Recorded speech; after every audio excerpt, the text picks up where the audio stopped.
Among the great Georgian houses of America, none has a more interesting history, none has a lovelier garden than Lower Brandon.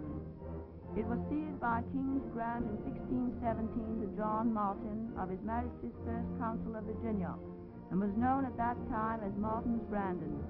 Situated on the James River, Prince George County, Virginia, the main portion of the manor dates around 1712.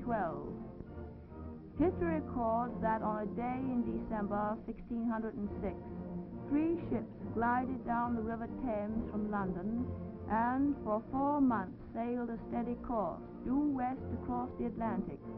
Aboard were a small number of stout-hearted colonists determined to establish the first English settlement in the America. April found them nearing the mainland, and crossing a great bay they came to the mouth of a broad and majestic river which they called the James. Proceeding up its placid waters, they chose the site for their first settlement on tidewater, and with their ships floating in 6 fathoms, they made fast the trees along the banks.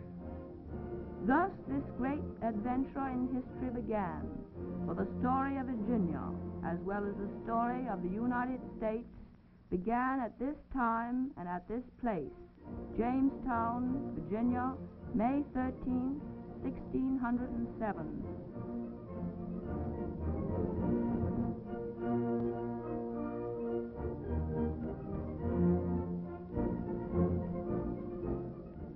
The late Robert Daniels purchased Lower Brandon in 1926.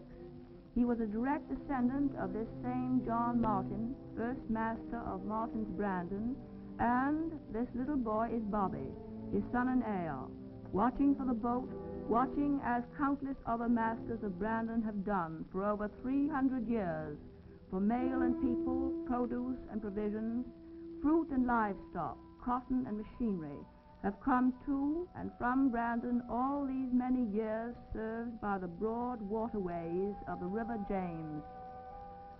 Along these banks Captain Christopher Newport anchored that first little English fleet of 3 ships, with its 103 valiant colonists, 54 gentlemen, 4 carpenters, and 24 laborers, bringing a new order to the land of the red man. Hard years followed the founding of Jamestown and the settlements bordering this historic river. Deadly fever from the swamplands, bad drinking water, food was scarce, and there was the ever-present danger of Indian attack. Everybody remembers the story of Captain John Smith's efforts to keep the colony alive and his capture by Indians and rescue by Pocahontas.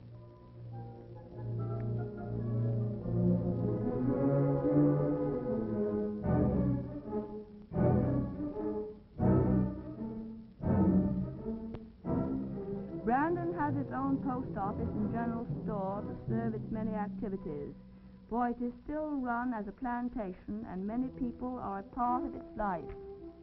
The designation Lower Brandon was made by river captains to differentiate the landing from Upper Brandon.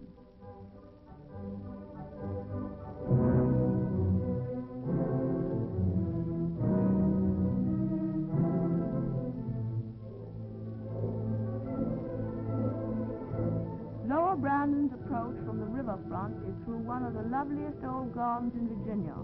It is open to the river, enclosed on each side by superb box hedges. A broad grass walk, great trees, lovely shrubs, and flowering borders lead up to the manor, dividing the garden and provides a beautiful approach to the house.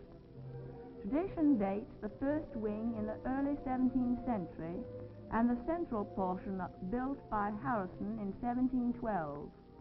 The manor subsequently grew with its various generations and their needs until it now spreads graciously across the lawn. It remained in the possession of the Harrison family until 1926. The records show that the tract contained 7,000 acres. The central portion of the house is said to follow the architectural design of Thomas Jefferson. From the beginning, Brandon was a house famous for hospitality, and the pineapple is a symbol thereof. The house has gone through 3 wars. During the Civil War, when many of the great plantations of the South were destroyed, Brandon was ruthlessly damaged but saved from burning by Lincoln. Brandon has been carefully restored, but the bullet-studded walls and shutters have been conserved. Lee bade farewell to his generals from this battle-scarred house. The porches are comparatively recent. The wooden cornices and the columns are enriched by well-designed details.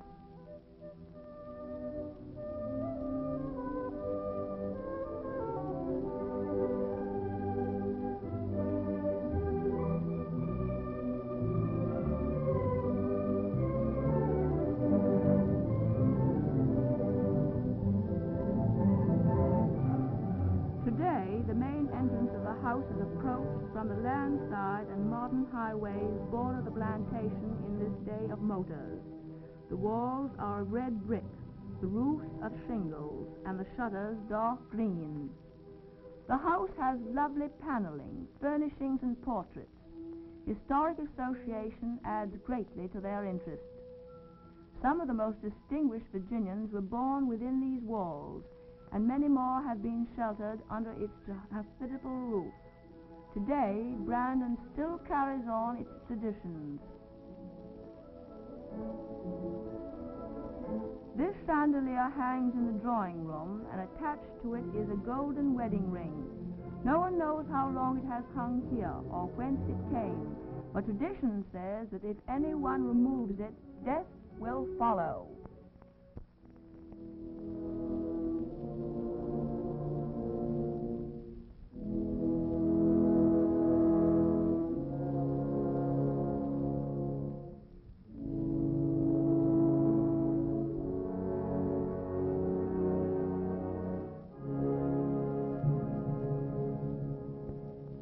It is said that every flower and shrub known to Virginia has a place in the gardens of Lower Brandon.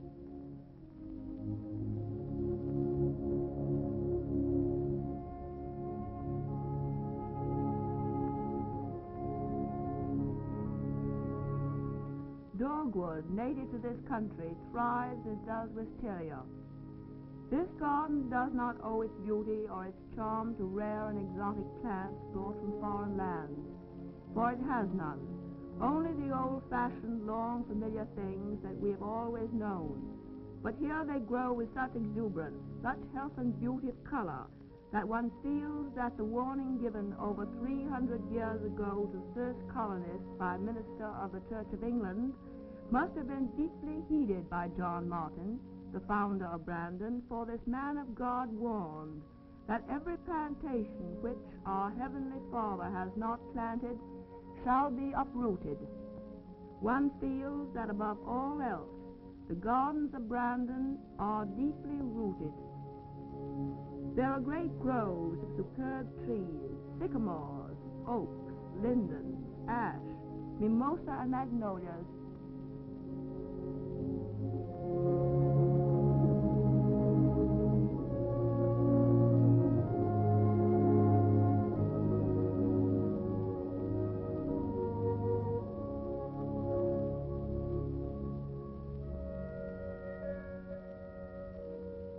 It is a wonderful playground, and the game of make-believe Indian can take on reality here.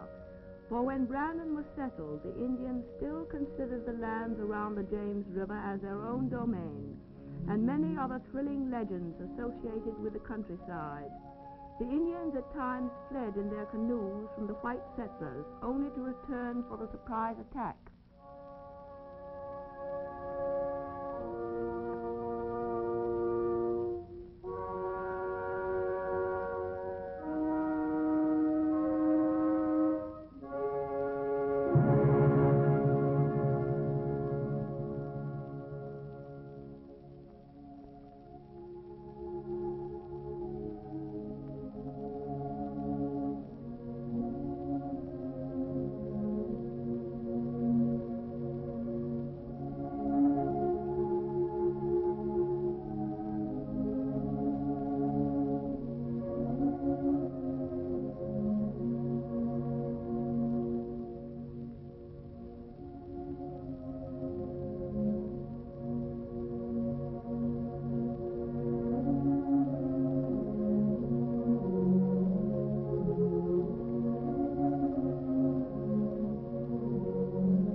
primrose paths of Brandon.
Grass walks and ancient box hedges are among the finest in America. The box has grown to enormous size, gnarled and twisted masses, each more beautiful than the other, casting deep, somber shadows from which a pungent fragrance arises.